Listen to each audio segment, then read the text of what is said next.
네, 부임은 작년에 했습니다. 네, 부임 설교는 원래 하고 있습니다.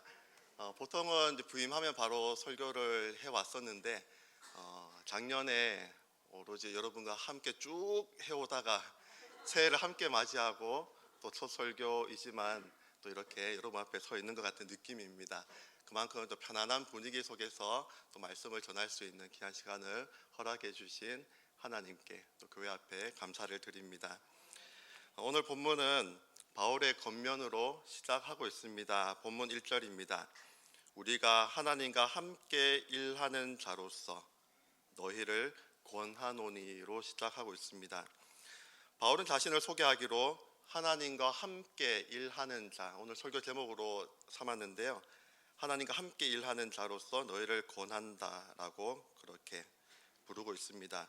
하나님의 동력자라는 것이지요. 이와 같은 표현은 고린도후서 앞에 편지인 고린도전서 3장 9절 말씀에서도 사용하고 있습니다. 우리는 하나님의 동력자들이요 라는 말씀입니다.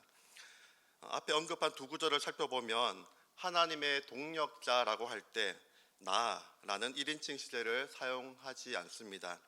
우리가 하나님과 함께 일하는 자로서 우리는 하나님의 동력자들이요 라고 합니다.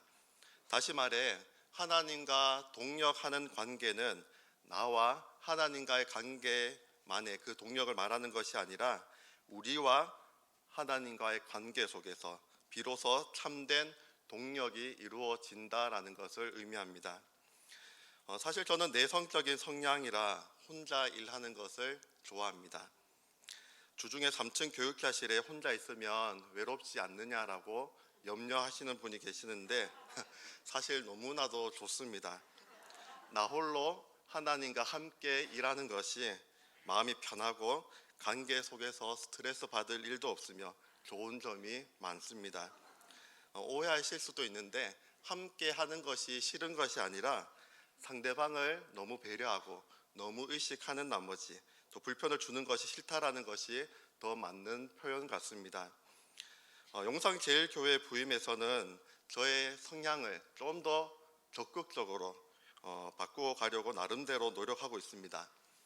제가 만약에 먼저 찾아가고 인사한다면 엄청나게 부단히도 노력하고 있다는 것을 알아주셨으면 좋겠습니다. 지금도 이렇게 환하고 따뜻하게 맞아주시는데 더욱 따뜻하게 환대해 주시면 더 적극적으로 여러분들 앞으로 다가갈 수 있을 것 같습니다.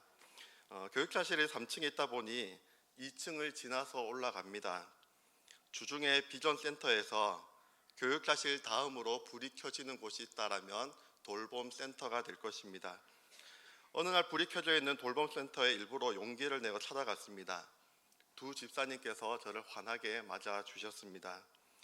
돌봄센터가 빈 공간이었을 때 처음 보았는데 그 사이에 내부가 사무실 집기와 또 탁자, 의자 등으로 아름답게 채워져 잘 꾸며져 있었습니다.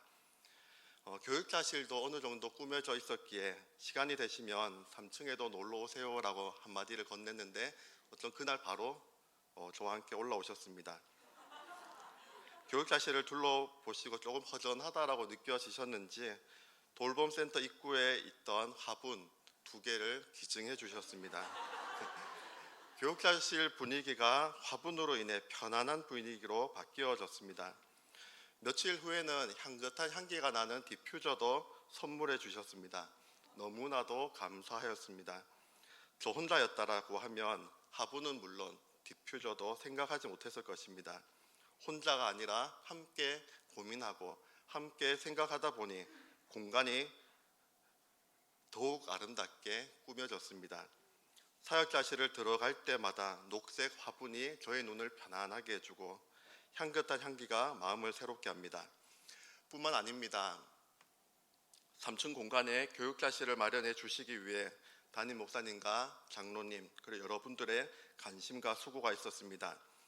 체력 단련실로 사용되던 공간의 물품들을 옮겨주셨고 책장도 놓아주셨으며 테이블과 책상, 의자, 파티션까지 주문해 주시고 작업장에서 손수 만든 모니터 받침대까지 가져다 주셨습니다. 이제는 컴퓨터와 모니터, 프린터까지 모두 갖추어진 제법 사무실다운 면모를 하고 있습니다. 교육자실을 들어갈 때면 동력의 아름다운 결실을 생각하게 됩니다. 바라기는 앞으로 함께 동력하는 가운데 더욱 아름답고 풍성한 결실을 함께 맺어가는 우리 용산제일교회가 될 수 있기를 간절히 소망합니다. 용산제일교회에 부임하여 2주라는 시간이 흘러가고 있습니다. 체감상 2달이 흘러가고 있는 것 같습니다. 이전 사역지와는 달리 용산제일교회에는 저 혼자가 아니라 저희 아내인 정경 전도사도 함께 부임하여 동력을 하고 있습니다. 아내도 함께 사역자로 부름을 받고 한 교회에서 하나님을 섬길 수 있다는 것이 너무나도 뿌듯합니다. 저는 아내의 영향을 받아 하나님으로부터 소명을 받았고 하나님 앞에서 결심을 한 후 신대원 진학을 위해 서울로 올라갔습니다. 신대원을 준비할 때부터 제 아내는 제 곁에서 저를 많이 내조하였습니다. 하나님의 은혜로 바로 신대원에 공부한 그에 합격한 후에 12월에 결혼을 하게 됩니다. 첫 사역지는 은평구에 있는 응암교회였는데 사랑부라는 발달장애인 부서를 섬겼습니다. 발달장애인에 대한 경험이 전무했는데 아내와 함께 기도하는 가운데 첫 사역지에서 함께 사역을 하게 되었습니다. 신혼회 때 부부가 함께 몸된 교회를 위해 열심히 섬겼습니다. 교육전도사 2년 기간을 마치고 모두가 전임 자리를 찾아 떠나갈 때 저와 아내는 교육전도사 신분으로 3년을 더 섬겼습니다. 오히려 이사를 하고 교육전도사로 3년을 더 섬겼습니다. 아내와 함께 동력을 하였기 때문에 가능한 일이었습니다.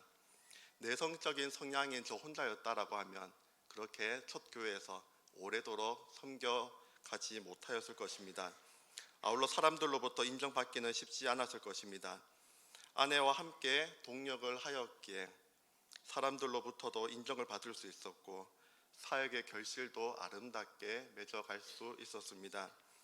저는 고등학교 2학년 때 친구의 인도함을 받아 처음 교회를 갔습니다. 신앙생활을 늦게 시작했기 때문에 부족함이 많았습니다. 하지만 아내는 신앙의 가문 속에서 태중에서부터 신앙생활을 해왔기 때문에 믿음의 뿌리가 견고하였습니다. 제가 낙심하고 흔들릴 때마다 저를 일으켜 세워주었습니다. 하나님께서는 아내를 정으로 삼아 신앙의 철부지 같았던 저를 다듬어 가셨습니다. 모난 성품이 깎여져 나가는 것도 참 쉽지 않은 일인데 정으로 들려서 망치질을 당하는 것도 그리 만만한 가정은 아니었을 것입니다. 이후에 사역지 영락교회 안동교회에서는 아내가 드러날 수 없는 교회 분위기였습니다. 워낙 사역자들이 많다 보니 사모까지 드러나게 활동할 수 없는 교회 분위기였습니다. 조용히 내조만 하여야 했습니다. 아내는 집안에서 저만 바라보고 또 아이들만 양육해야 하는 처지가 되어버렸습니다. 사역에 바빠 가정을 돌아보지 못하고 있었을 때 저만 느끼지 못하였을 뿐 남 모르게 흘린 아내의 한숨과 눈물은 더욱 많았을 것입니다. 처음에는 퇴근해서 들어오는 또 저를 바라보며 그런 하소연하는 소리, 잔소리가 싫었고 짜증을 내기 일쑤였습니다. 하지만 신앙의 철이 들어가니 보이지 않는 아내의 헌신과 수고가 그제서야 눈에 들어오기 시작합니다. 지난 아내의 눈물과 기도가 있었기 때문에 지금 여러분이 보시는 제가 이 자리에 서 있을 수 있습니다. 아내의 지난 가정을 너무나도 잘 알고 있기 때문에 정경 전도사로 사역의 첫 발을 내딛는 아내가 자랑스럽고 또 아내를 사역자로 청빙해 주신 교회에 너무나도 감사를 드립니다. 고린도 교회를 향해 두 번째 겉면의 편지를 쓰는 바울로 말하자면 신약 성경 27권 중에 13권 이상을 기록한 인물입니다. 세 차례의 전도 여행을 통해 수많은 교회를 세워나갔던 인물이 바울입니다. 그는 복음을 유럽에 전한 첫 인물이었죠. 역사가 토인비는 바울 일행을 태운 배에 기독교 문화를 싣고 갔다라고 합니다. 그 유럽으로 가는 배에 기독교 문화를 싣고 갔다라고 하죠. 그런데 이와 같은 놀라운 사역을 바울 혼자만 감당한 것이 아닙니다. 바울의 전도 기록을 남긴 사도행전을 살펴보면 우리라는 표현이 자주 등장합니다. 2차 전도 여행이 시작되면서 우리가라는 표현이 본격적으로 등장하게 됩니다. 사도행전 16장 10절 말씀을 제가 읽습니다. 바울이 그 환상을 보았을 때 우리가 곧 마게도냐로 떠나기를 힘쓰니 이는 하나님이 저 사람들에게 복음을 전하라고 우리를 부르신 줄로 인정함이러라. 아멘. 사도행전은 누가가 기록하였는데 누가와 바울 그리고 그들과 함께한 일행이 더 있었다라는 것을 의미합니다. 하나님께서는 이방인 선교를 위해 바울만 부른 것이 아니라 바울의 동력자를 함께 불러서 그 큰 일을 이루어 가셨던 것입니다. 세상 사람들은 바울 이름만 기억할 수 있습니다. 하지만 하나님께서는 바울과 동력한 이들을 잊어버리지 않습니다. 놓치지 않습니다. 로마서 16장에는 바울의 문안 인사가 나옵니다. 여러 이름들이 성경에 기록되고 있습니다. 그 중에 몇 구절을 제가 읽어드립니다. 너희는 그리스도 예수 안에서 나의 동력자들인 브리스가와 아굴라에게 문안하라. 그리스도 안에서 우리의 동력자인 우르바노와 나의 사랑하는 스타구에게 문안하라. 나의 동력자 디모데와 나의 친척 누기오와 야손과 소시바더가 너희에게 문안하느니라. 서신의 문안 인사를 통해 바울과 동력한 여러 이름들이 등장하죠. 이렇게 성경에 등장하지 않은 이름들도 수많이 있었을 것입니다. 바울의 동력자들이 아니었다라고 하면 우리가 기억하는 그 바울은 존재하지 않았을 것입니다. 바울은 고린도 교회 성도들에게 권면을 이어갑니다. 여러분, 하나님의 은혜를 헛되이 받지 마십시오. 그럼 여러분도 아시다시피 바울은 하나님의 은혜와는 가장 거리가 먼 삶을 살았던 인물입니다. 스데반 집사를 죽이는 일에 결정적으로 동참했고 도끼를 품고 예수님을 따르는 제자들을 잡아들이는데 혈안이 되어 있었습니다. 그런 그가 다메섹 도상에서 예수님을 만나 거꾸러집니다. 사울아 사울아 왜 나를 핍박하느냐, 그 음성이었지요. 바울은 충격이 너무나도 컸습니다. 하나님의 열심으로 지금껏 하나님을 위해 달려왔는데 오히려 하나님을 핍박하는 꼴이 되어버리고 말았습니다. 큰 충격으로 인해 3일 동안 먹지도 마시지도 못했다가 아니라 아니하였다라고 합니다. 의지적으로 먹지 않았던 것입니다. 마시지 않았던 것입니다.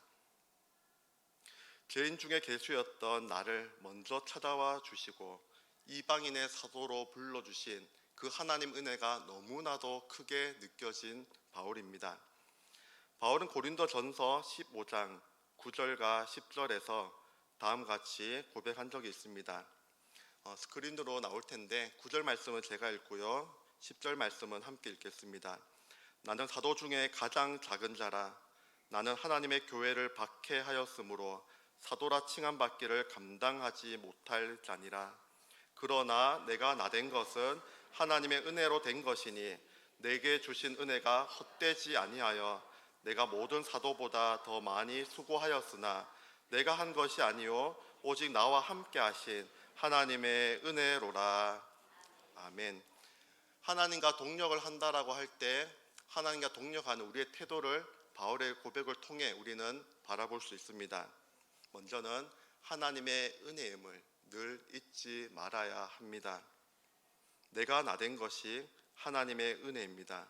은혜로 직분을, 은혜로 봉사를 감당하는 것이죠. 그리고 모든 것이 은혜임을 고백한다라고 하면 내가 아니라 오직 하나님만 드러나야 합니다. 오늘 오전에 담임 목사님께서도 말씀하셨듯이 교회에서는 내가 드러나서는 안 됩니다. 오직 하나님, 또한 나와 함께 하신 하나님의 은혜만이 드러나야 하는 것이죠. 바울의 고백입니다. 내가 모든 사도보다 더 많이 수고하였으나 내가 한 것이 아니요 오직 나와 함께 하신 하나님의 은혜라고 고백하고 있습니다. 하나님만, 하나님의 은혜만 드러나기를 원합니다 라고 고백하는 것이죠. 바울은 이와 같은 하나님의 은혜가 헛되지 않도록 또 직분이 비방을 받지 않도록 다음과 같이 고린도 교회 성도들 앞에서 사역을 해나갑니다. 좀 긴 구절이지만 3절부터 이어지는 구절을 눈으로 따라 읽어보시면 좋겠습니다. 3절부터 제가 읽어드립니다. 우리가 이 직분이 비방을 받지 않게 하려고 무엇에든지 아무에게도 거리끼지 않게 하고 오직 모든 일에 하나님의 일꾼으로 자천하여 많이 견디는 것과 환난과 궁핍과 고난과 매맞음과 갇힘과 난동과 수고로움과 자지 못함과 먹지 못한 가운데서도 깨끗함과 지식과 오래 참음과 자비함과 성령의 감화와 거짓이 없는 사랑과 진리의 말씀과 하나님의 능력으로 의의 무기를 좌우에 가지고 영광과 욕됨으로 그러했으며 악한 이름과 아름다운 이름으로 그러했느니라. 아멘. 바울과 동역자들의 수고가 고스란히 느껴지지 않습니까? 하나님의 은혜로 직분을 감당하는 것이 결코 쉬운 일은 아닐 것입니다. 하지만 꼭 기억해야 할 것은 분명한 상급이 있다라는 것이죠. 분명히 오히려 채워주시는 은혜가 있다라는 것입니다. 오늘 본문 6장 8절 하반절 우리는 속이는 자 같으나로부터 시작되는 6장 8절 하반절부터는 우리가 함께 읽도록 하겠습니다. 우리는 속이는 자 같으나 참되고 무명한 자 같으나 유명한 자요 죽은 자 같으나 보라 우리가 살아있고 징계를 받는 자 같으나 죽임을 당하지 아니하고 근심하는 자 같으나 항상 기뻐하고 가난한 자 같으나 많은 사람을 부요하게 하고 아무것도 없는 자 같으나 모든 것을 가진 자로다. 아멘. 모든 것을 가진 자로 풍성한 은혜를 오히려 누리며 살아가는 그렇게 또 교회에 맡겨진 일을 감당해가는 용산제일교회 모든 교우들이 되실 수 있기를 간절히 소망합니다. 하나님의 은혜로 모든 직분을 감당하실 수 있기를 바랍니다. 내가 아니라 오직 하나님의 영광만을 드러내는 가운데 모든 것을 가진 자로 오히려 더욱 충만한 은혜를 누리기를 바라고 이 모든 것을 우리가 함께 동력하는 가운데 함께 이루어갈 수 있는 우리 용상제일교회가 될 수 있기를 주님의 이름으로 기원합니다.